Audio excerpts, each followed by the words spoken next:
Olmaanni keenya har'aa olmaa gammachuudhaan guutame waan ta'eef namni immoo garmalee gaafa gammadu miirri isaa ol ka'a. Gammachuu keessa dubbachuun dubbii balleessa. Abbootiin keenya garmalee gaafa gammaddus garmalee gaafa gadditus dubbachuun gorsanii gammachuu keessa dubbiin hin bada waan ta'eef olmaan keenya har'aa baay'ee nama gammachiisa. Ganama kan jalqabne Dambidolloo irraayi. Wallaggi akkuma beekamu godina afur qaba. Godinni Qeellam Wallaggaa jallisii Qeexoo jedhamuun qonna maatii baay'ee jijjiiruu danda'u, misoomsuu danda'u hektaara 5,000 ol kan misoomsu ilaaluu dandeenyee jirra. Qeexoo ijoollummaa kootiin hin beeka. Achiin ce'eera, irraa dhugeera, xixiqqadheera. Hara deebi'ee uummatani jaalladhu, uummata ijoollummaadhaan beeku. Ija nagaatiin wal argee, wal hammadhee, wal dhungadhee, wal dubbisuu danda'u kootti gammachuu addaan natti dhaga'ame. Dambidolloon arjummaadhaan hin beekama. Affaanyii nyaanneerra. Affaanyii nyaachuun nuufi hawwii guddaadha.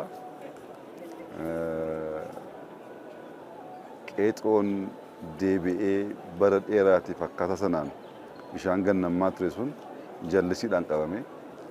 Uummata keenya jijjiiruuf, misoomsuuf carraan uumame gammachuu guddaa nutti uume.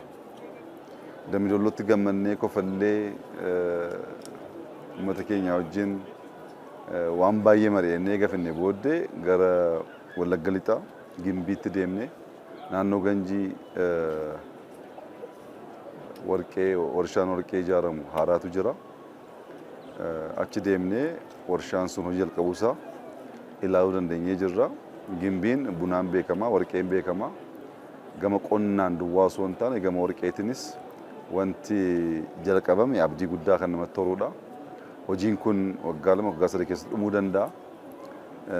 Nageenya keenya eeggannee gargaarsa gahaa ta'e kennuu yoo dandeenye warshaan kun warshaa guddaa akka naannoo keenyatti akka biyyaattis guddaa kan ta'edha.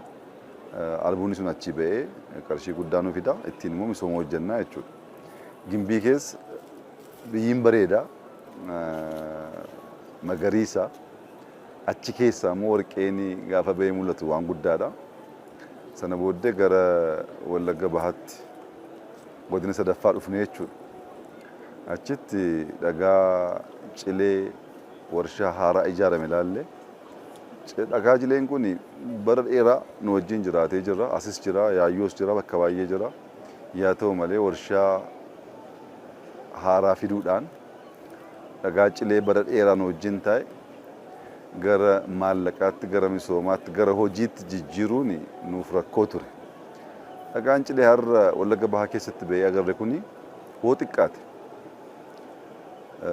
Warshaa simmintoo kan Daangotee, warshaa simmintoo kan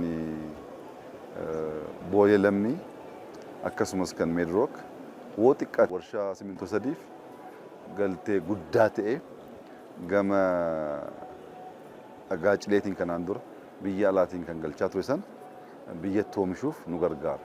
Kanaan qarshii biyya alaa doolaara hin hambisne duwwaa osoo hin taane hojiitti uummannee jirra.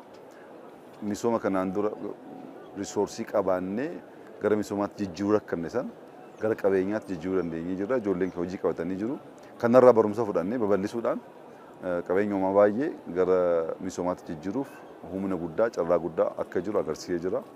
Sana booddee gara jallisii waggaa dheeraatiif jalqabamee fixuu rakkannee yeroo kaan maallaqaa, yeroo biraa nagaadhaa, yeroo biraa teeknikalii waan garaagaraa ka'aa ture.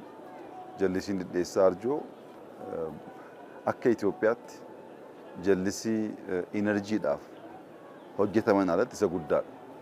Bishaan gara meetira kiibii biliyoona 2 ol qabata. Gara duubaa gara kiiloomeetirii 42 ciisa.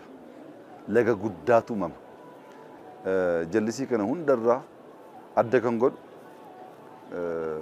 bishaanichi gara godina Jimmaatti ciisa. Beddellee irraa yoo baay'ate kiiloomeetirii 35 oo fagaateedha. Naqamtee irraa kiiloomeetirii 60-70 oo fagaateedha.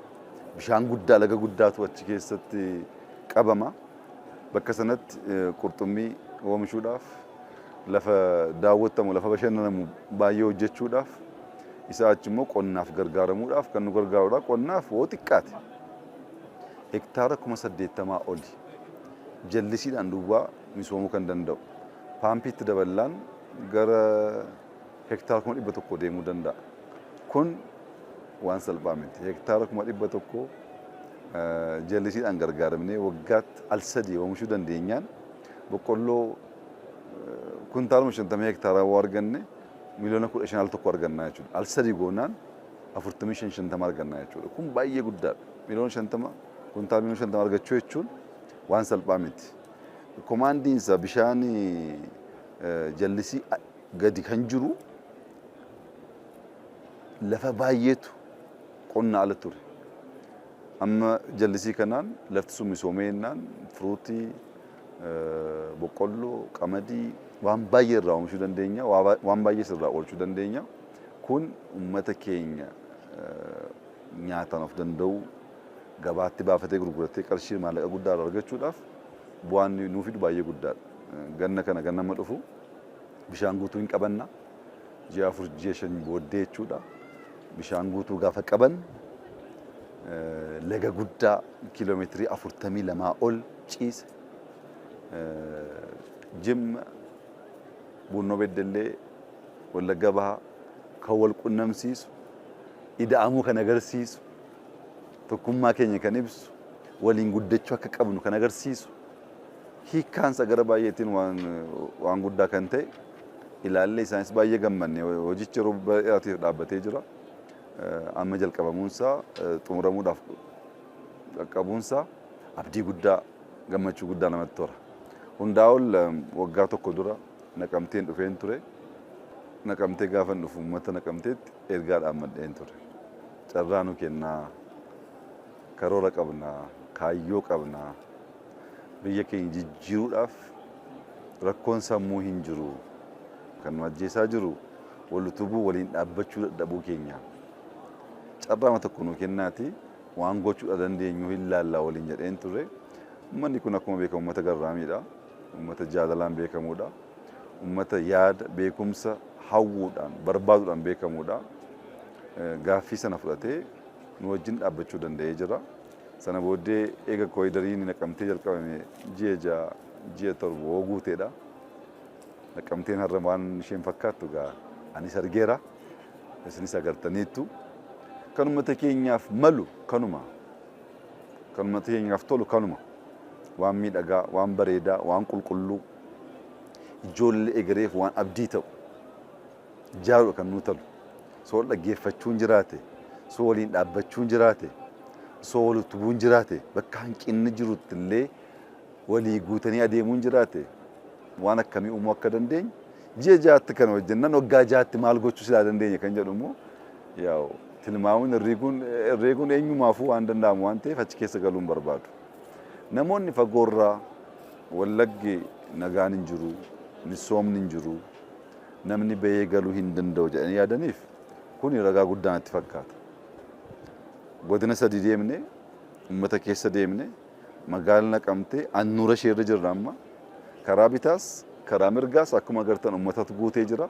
Uummata keenya, uummata jaallannu, uummatatti guddanne, uummata nagaa jaallatu, uummata hojjetee dhamee jiruuf jireenya isaa fooyyessuu barbaadu.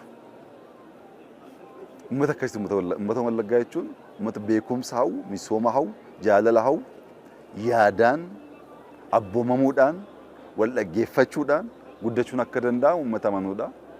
Kana waggaa baay'ee booddee as deebi'ee uummata kana akkaataa kanaan ilaalee magaala kana akkaataa kanaan miidhagee bareedee gaafa ilaalu gammachuun natti dhaga'ame baay'ee guddaadha. Gammachuu koo dachaatiin kan guddisu immoo hanga ammaa kana geetame miti abdii kana booddeeti. Kana booddee waan hojjechuudha dandeenyu gaafa ilaalu abdii guddaa natti tora. Dhaamsi koo inni guddaa ummatan jaalladhu, ummatan kabaju, ummata Wallaggaa guutuutiif, ummata Oromiyaa guutuutiif dhaamsa ni qabu. Abdiin jira. Abdiin jira.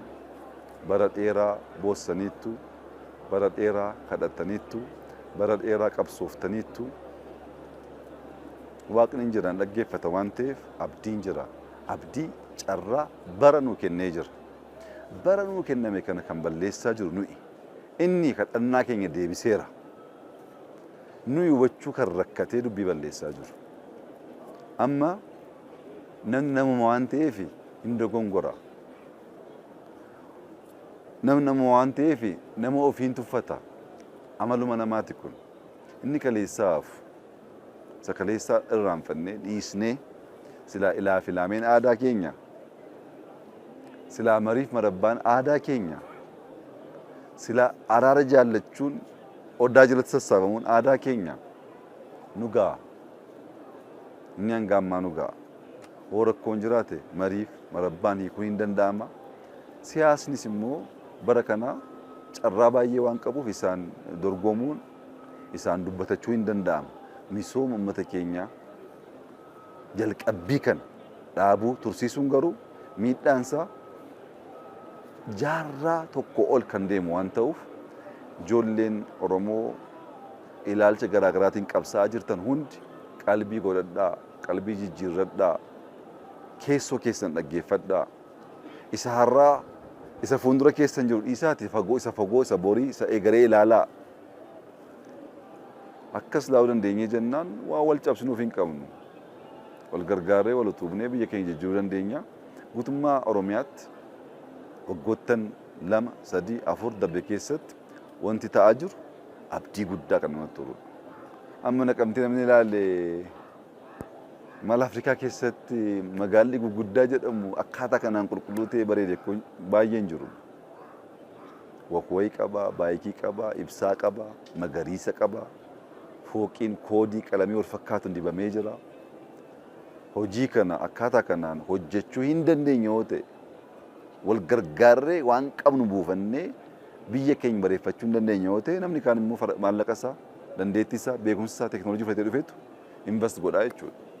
Wallaggi silaa biyya qabeenyaan beekamudha.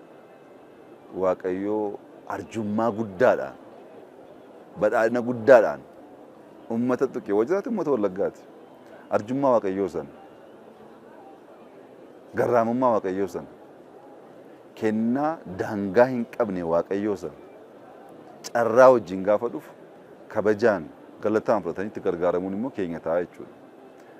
Waliigala wanti har'atti dhaga'amaa jiru dubbiidhaan ibsamee kan dhaabbatu miti. Gammachuu guddaa, gammachuu onnee irraa madde, keessoo irraa madde, kan uummata kootiif kan tolu, kan malu, akkaataa kanaan wal jaallannee walii wajjin dhaabbannee of jijjiiruu biyya jijjiiruu hin dandeenye kan jedhu hawwiin koof gubannaan koo kana ture isa arguu danda'ee jira.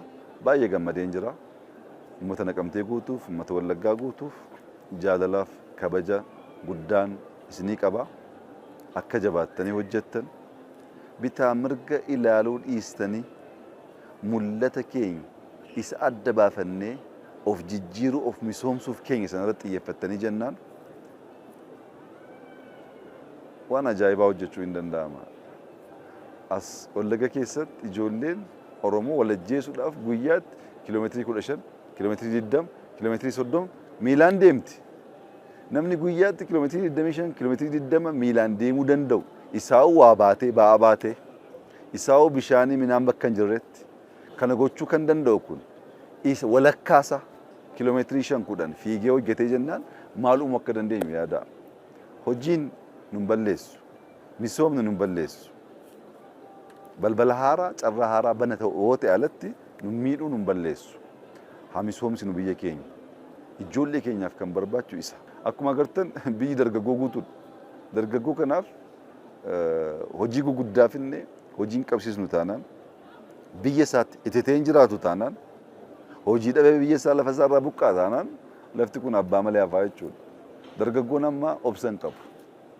Hojii argatee maallaqa argatee of bulchuu hin danda'u taanaan akka kanaan duraa sana obsa godhatee hin taa'u. Nama immoo biyya isaa, lafa isaa, dachii isaa irratti teechisuun barbaachisaadha. Maaliif qaccee walii gaafa waliin ta'u idaameeti seenaa guddaa, hojii guddaa hojjechuu kan danda'u. Bittinnoofnaa bittinnaayaaf. Kanaaf waan jalqabbiin keenya baay'ee gaariidha. Baay'ee nama gammachiisa. Jalqabbiin kun garuu coba. Waan Naqamteetti hara laalle coba. Coobaa yoo walitti finnee amma laga guddaa goonutti dhaabbachuun nurraa hin eeggamu, nurraan tolu, nurraan bareedu. Akka coobni kun mul'achaa jiru kanatti coba baay'ee walitti finnee laga guddaa uumuu amma dandeenyutti waliin dhaabbachuu akka qabnu dhaamsa koo dabarsuu barbaada. Mootummaan naannoo Oromiyaa pirezidaantiin keenya pirezidaant Shimallis Abdiisaa hojiin kun akkaataa kanaan galma akka ga'uuf gaggeessummaa inni kenneef gargaarsa inni godheef deddeebi'ee waan hordofeef galata guddaan isaa galchuu barbaada. Keessattuu ittaanaansaa Masfin Malaakuu asuma taa'ee hojii dinqii akkasii hojjetee jira. Masfin Malaakuu gaasitti dhalatee kan guddateedha. Mucaa dargaggoodha. Naqamtee keessaa ba'ee uummata isaa waliin ta'ee wanta akkasii hojjechuu danda'uunis eebbifamuudha. Dhugaa dubbachuuf sadarkaa Masfin Malaakuu ji'a 6 ji'a 7 Naqamtee jijjiiretti ijoolleen Naqamtee keessa dhalatee guddatte kamiyyuu carraa akkasii argattee itti gargaaramtee miidhagina akkasii bareedina akkasii Naqamtee fidanii hin beekan. Kun carraa guddaadha. Garuu immoo wanti irraa of eeguu qabnu jalqabbiidha. Kanaa ol deemuu qaba. Hanga ammaa kan hojjenne muraasa. Kan nurraa eegamu baay'eedha. Kan hojjettaniif galatoomaa jechaan jira malee kanaan dhaabadhaa jechaan jiru. Itti fufuu qaba. Namoonni kaanis baay'ee jiru isaan jalatti kan hojjetanii hundaaf galata galchuun barbaada. Uummanni Naqamtee mana isaa diigee safara isaa diigee wanta bareedaa akkasii biyya isaa irratti ilaaluu danda'uu isaatti carroomuu isaatti baay'een gammada. Waaqayyoon san galateeffadha. Uummanni kun ammas kallattii kanaan soon dhaabiin hojii kan itti fufuu danda'ennaan Wallagga guutummaa isaatti Oromiyaa guutummaa isaatti jijjiirree ijoolleen keenya kan keessaa baqatan osoo hin taane ititanii kan itti jiraatan kan misoomsan abbaa qabeenyaa kan itti ta'an nama baay'ee hammatanii kan hojjechiisan gochuudhaaf carraa guddaa qabna. Amantaa jedhuun qaba. Gammachuu guddaa abdii guddaa na keessatti guutamee jira. Uummata koof ammas abdiitu jira. Ammas hojjechuu hin danda'ama. Ammas jijjiiruu hin danda'ama. Waliin dhaabbannee egeree ijoollee keenya haa bareechinuu, haa tolchinuu, haa miidhagsinuu. Biyyi keenya kan uumame bareeduudhaaf hojiin gaheen keenya immoo waan nuu kenname san itti gaafatamummaadhaan fudhannee hojjennee bareechuudha. Sana gochuu danda'uudhaan jiruuf jireenya uummata keenya jijjiiruu hin dandeenya. Oromiyaa guutuu misoomsuu hin dandeenya. Waliin dhaabbachuu qabna. Amantaa jedhuun qaba. Egaa gammachuun itti dhaga'ame keessa ta'ee miirri jiraachuu danda'a. Kana caalaa ibsinaayis dubbiin balleessa. Gammachuu guddaa gammachuu safaramuu lakkaa'amuu hin dandeenye natti dhaga'ame isiniif ibsuun barbaada. Baga gammaddanii baga kanaan nu ga'ee itti fufaa ammas caalaa hojjannaa ammas hin jabaannaa waliin taanee seenaa haaraa galmeessinaa. Barri kana booddee jiru kan kaleessaa waan caalu waan ta'eef haa jabaannu haa hojjennu jechuun barbaada. Ulfaadhaa galatoomaa baga gammaddan jechuun.